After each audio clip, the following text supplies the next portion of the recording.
नमस्कार दोस्तों, मैं हूं आपका होस्ट आशीष और आप देख रहे हैं आरएम न्यूज़ इंडिया लाइव।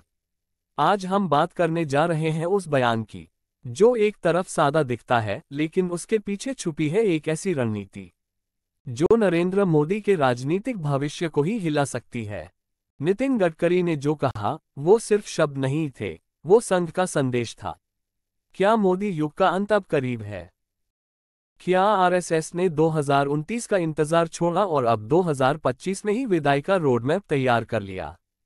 सवाल सीधा है, क्या मोदी अब चुपचाप जाएंगे या गडकरी के इस बयान के पीछे छिपा है एक बड़ा खेल? गडकरी का वो बयान जिसने भूचाल ला दिया। गडकरी ने कहा, जो लोग सोचते हैं कि वो अपराजय हैं, वो इतिहास में खत्म हो जाते हैं। मंच नागपुर का था, कार्यक्रम संघ के प्रभाव क्षेत्र में हो रहा था और श्रोता, बीजेपी, संघ और मीडिया के चुनिंदा लोग। अब सोचिए, गडकरी जो खुद आरएसएस के प्रिय, मोदी के पुराने साथी, लेकिन अब दूरी पर, वो ऐसे बयान यूं ही देंगे। इस भाषण के ठीक 2 दिन पहले गडकरी को लेकर खबर आई कि वो 2024 के बाद राजनीति से संन्यास लेने का सोच रहे थे।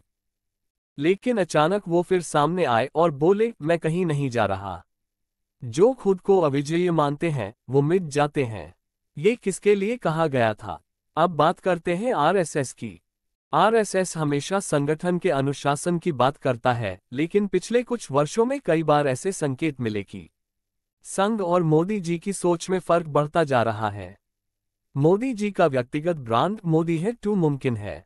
चुनाव प्रचार में संघ की सीमित भूमिका और सबसे अहम, संघ के प्रमुख मोहन भागवत के 2 बयान। राजनीति समाज का मार्गदर्शन नहीं कर सकती। हर चीज के लिए मोदी पर निर्भरता ठीक नहीं है। इन बयानों के पीछे एक ही संदेश छुपा था। संघ अब एक और चेहरा चाहता है। एक ऐसा चेहरा जो संगठन के प्रति उत्तरदायी हो, न कि खुद का ब्रांड। नितिन गडकरी संघ के सबसे करीबी नेताओं में माने जाते हैं। वो संघ के शिक्षा विभाग से आए, एबीवीपी से निकले और आरएसएस मुख्यालय में उनका सीधा संपर्क है। कई रिपोर्ट्स में कहा गया है कि मोदी शाह की जोड़ी को रोकने के लिए संघ के पास गडकरी एकमात्र विकल्प है। 2019 में भी जब टिकट बंटवारे को लेकर संघ में नाराजगी थी, तब गडकरी ही मध्यस्थ बने। 2022 में जब आरएसएस की रणनीति बदली, गडकरी को बीजेपी की कार्यकारिणी से बाहर किया गया, लेकिन संघ ने उनको पूरी संरक्षण दिया। अब उनका ये बयान क्या संघ की ओर से एक नई चाल का इशारा है? अब सबसे बड़ा सवाल, क्या नरेंद्र मोदी 2029 तक प्रधानमंत्री रहेंगे या 2025 में ही विदा हो जाएंगे? कारण क्या हो सकते हैं? स्वास्थ्य और उम्र का हवाला।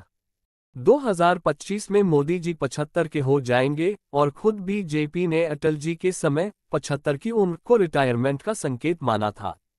आरएसएस की रणनीति, संघ अब युवाओं को आगे लाने की बात कर रहा है। उत्तराधिकारी तैयार करने की सोच, और ये जिम्मेदारी शायद गडकरी को दी गई है। 2026 में आरएसएस का नेतृत्व बदलेगा।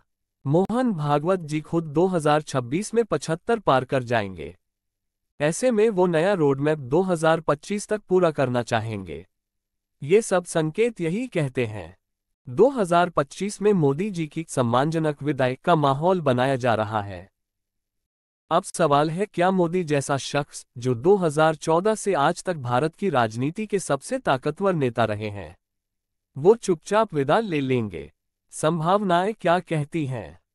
संभव है कि मोदी खुद एक नया रोल लें, जैसे राष्ट्रपति या अंतर्राष्ट्रीय मंचों पर कोई भूमिका, या वो राष्ट्र निर्माता की छवि के साथ खुद ही 2025 में संन्यास लेकर इतिहास में जगह बना लें।